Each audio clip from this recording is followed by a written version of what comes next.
আন আবি হুরায়রা রাদিয়াল্লাহু তাআলা আনহু قال قال رسول الله صلى الله عليه وسلم আল্লাহ রাসূল সাল্লাল্লাহু আলাইহি সাল্লাম বলছেন বনি ইসরাইলের মধ্যে তিনজন ব্যক্তি, একজন হচ্ছে কুষ্ঠরোগী, একজন হচ্ছে অন্ধ, একজন হচ্ছে কুষ্ঠরোগী, আর একজন হচ্ছে অন্ধ, আর একজন হচ্ছে কি টাকওয়ালা।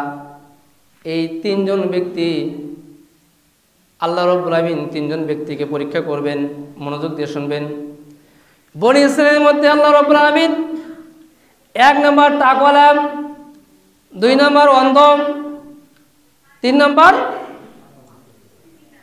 এই তিনজন ব্যক্তিকে পরীক্ষা করার জন্য আল্লাহ রাব্বুল আলামিন তাদের মাঝে একজন ফেরেশতাকে প্রেরণ করলেন। এই ফেরেশতা যখন ওই টাকওয়ালা মানুষের নিকট যখন চলে গেল, তখন তাকে বলা হলো, দুনিয়াবি কোন জিনিস তোমার নিকট সবচেয়ে পছন্দনীয়? ওই লোকটা কি ফেরেশতা, কিন্তু মানুষ রূপে গিয়েছে, মিসকিন হয়ে, এতিম হয়ে, মিসকিন হয়ে, অসহায় হয়ে তার কাছে যে বলছে, দুনিয়াবি কোন জিনিস তোমার নিকট পছন্দনীয়? এই টাকওয়ালা বলছে, দুনিয়ার মানুষ, আমার প্রতিবেশী, হিতাকাঙ্ক্ষী, বন্ধু বান্ধব, আমার মাথায় চুল নাই, এজন্য আমাকে মানুষেরা পছন্দ করে না, আমাকে মানুষরা হ্যায় প্রতিপন্ন করে, আমাকে মানুষরা টাকওয়ালা করে বলে, চান্দে করে বলে। রোদের মধ্যে যখন আমি মাঠের মধ্যে দাগের মধ্যে যাই, তখন আমার মাথায় প্রচণ্ড তাপ সৃষ্টি করে। তবে আমার মাথায় যদি চুল হতো, আমার চুল সবচেয়ে বেশি পছন্দনীয়, আমাকে চুল দান করো। এই ফেরেশতা কি করলেন? ওই অসহায় ব্যক্তি আল্লাহ তাআলার নিকট দোয়া করলেন, আয় রব্বুল আলামিন, তুমি তার মাথার টাকওয়ালা ব্যক্তিকে মাথায় চুল দান করে দাও। ওই ফেরেশতা, ওই মানুষরূপী ফেরেশতা তার মাথায় সুন্দর করে হাত বুলিয়ে দিলেন। আল্লাহ রাব্বুল আলামিন তার মাথায় চুলকে আল্লাহ রাব্বুল আলামিন গজিয়ে দিলেন। বলি সুবহানাল্লাহ। এবার ওই ব্যক্তির নিকট থেকে চলে গেলেন আর এক ব্যক্তির নিকট, অসহায় দুস্থ, অনেক অসহায় হয়ে চলে গেলেন ফেরেশতা মানুষরূপী হয়ে, যে বলছেন, অন্ধ ব্যক্তির নিকট যে বলছেন, দুনিয়ার কোন জিনিস তোমার নিকট পছন্দনীয়? এই ব্যক্তি বলছে, আমার কাছে সবচেয়ে পছন্দনীয় হচ্ছে মানুষরা তার চোখ দিয়ে দেখতে পায়, মানুষরা তার চোখ দিয়ে এই দুনিয়ার সৃষ্টিকে কত সুন্দর দেখতে পায়, আকাশ জমিন গ্রহ নক্ষত্র সূর্য সব কিছু সুন্দর করে অবলোকন করতে পারে।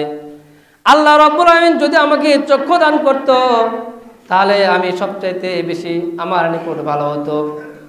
ওই ফেরেশতা মানুষরূপী ফেরেশতা আল্লাহ তাআলার নিকট দোয়া করলেন, হায় রব্বুল আলামিন, এই ব্যক্তিকে, অসহায় ব্যক্তিকে, অন্ধ ব্যক্তিকে আল্লাহ তুমি তাকে চক্ষু দান করে দাও। চোখের ওপর হাত বুলিয়ে দিলেন, স্পর্শ করে দিলেন। আল্লাহ রাব্বুল আলামিন অন্ধ ব্যক্তিকে, আল্লাহ রাব্বুল আলামিন তার চোখের দৃষ্টিকে আল্লাহ রাব্বুল আলামিন ফিরিয়ে দিলেন। সুবহানাল্লাহ। ফিরে দিলেন। কয়জন গেল? আরেকজন কি? কুষ্ঠরোগী। আরেকজন ব্যক্তি কুষ্ঠরোগী, ধবল রোগী, সারা শরীর সাদা, আমাদের মাঝে আছে না? ফেরেশতা মানুষরূপী ফেরেশতা তাকে জিজ্ঞাসা করলেন, দুনিয়ার কোন জিনিস তোমার নিকট পছন্দনীয়? এবার কুষ্ঠরোগী বলছে, মানুষেরা আমার গায়ের রং আমার কাছে সবচেয়ে পছন্দনীয়, আমার গায়ের রংটা যদি সুন্দর হতো তাহলে মানুষেরা আমাকে ভালো বলতো, আমার কাছে সবচেয়ে পছন্দের জিনিস হচ্ছে আমার গায়ের রং। এই মানুষরূপী ফেরেশতা কি করলেন? আল্লাহ তাআলার নিকট দোয়া করলেন, আয় রব্বুল আলামিন, অন্য অন্য মানুষের গায়ের রং যেমন হয়, আল্লাহ তুমি তার এই গায়ের রংটাকে তাকে ফিরিয়ে দাও। ওই কুষ্ঠ রোগী, ধবল রোগীর গায়ের ওপর যখন স্পর্শ করে দিলেন, বুলিয়ে দিলেন, আল্লাহ রাব্বুল আলামিন তার গায়ের রঙকে ধবল রোগী থেকে আল্লাহ পাক তাকে বাঁচিয়ে দিলেন। বলি সুবহানাল্লাহ। এই 3 ব্যক্তিকে এবার পরীক্ষা, খুব মনোযোগ। কুষ্ঠরোগী ভালো হয়ে গেল, অন্ধ ব্যক্তির চক্ষু ভালো হয়ে গেল, টাকলা মাথার চুল আল্লাহ পাক দান করলেন। এবার দেখেন আল্লাহ রাব্বুল আলামিন তাদেরকে পরীক্ষা করবেন।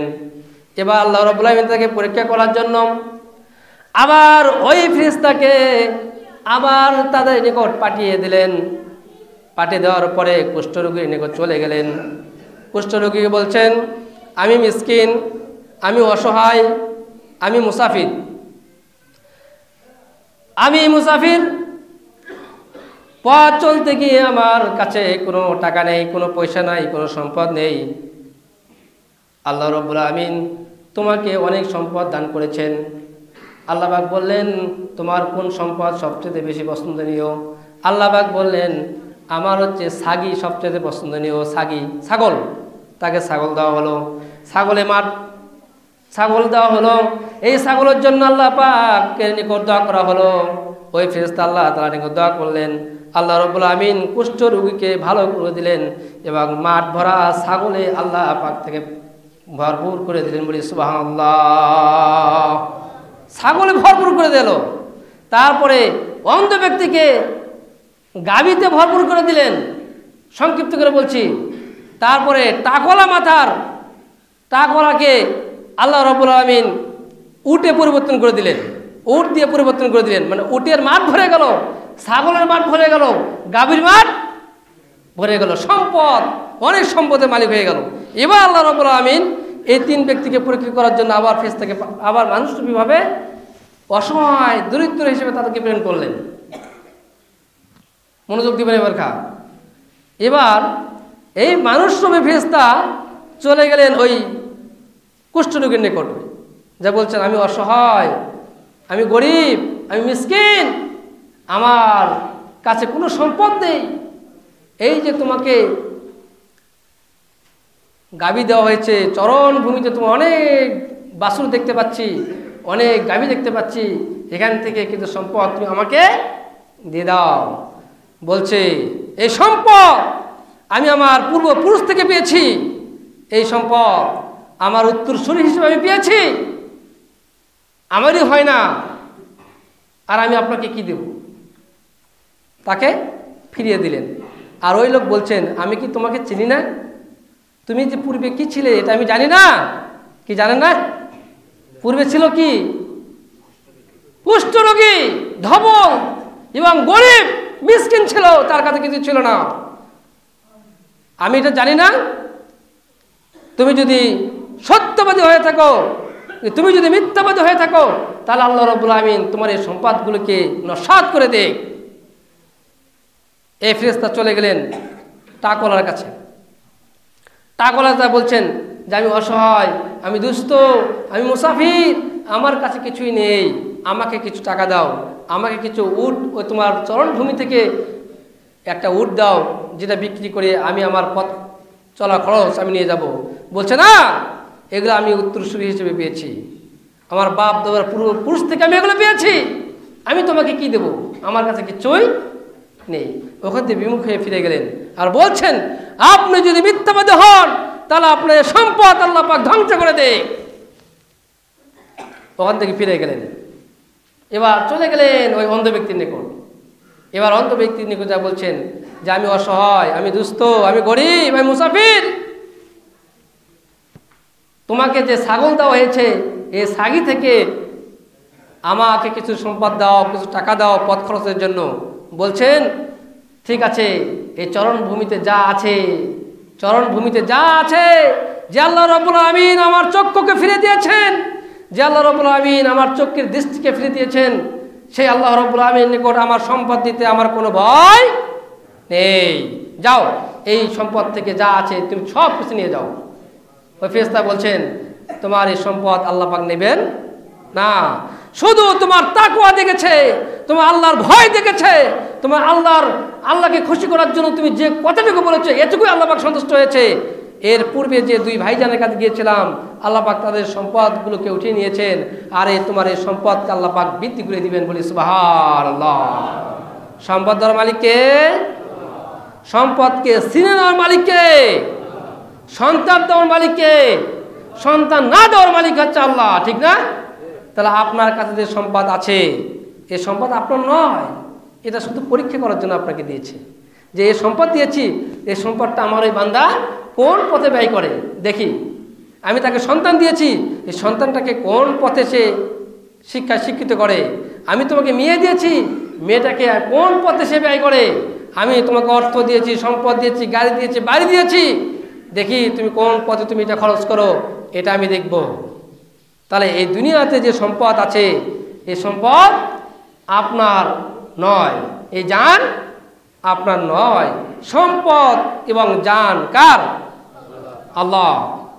ওই আল্লাহ পাক বলছেন আমি জান এবং সম্পদকে, তোমার জান এবং মালকে আমি ক্রয় করেছি একমাত্র ওই জান্নাতের বিনিময়ে, যে জান্নাতের বিশালতা হবে আকাশ এবং জমির চাইতে অনেক অনেক বড় বলি সুবহানাল্লাহ।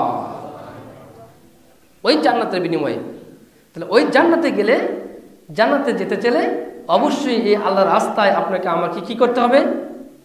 ব্যয় করতে হবে, শ্রম দিতে হবে, টাকা দিতে হবে, পরামর্শ দিতে হবে, সময় দিতে হবে।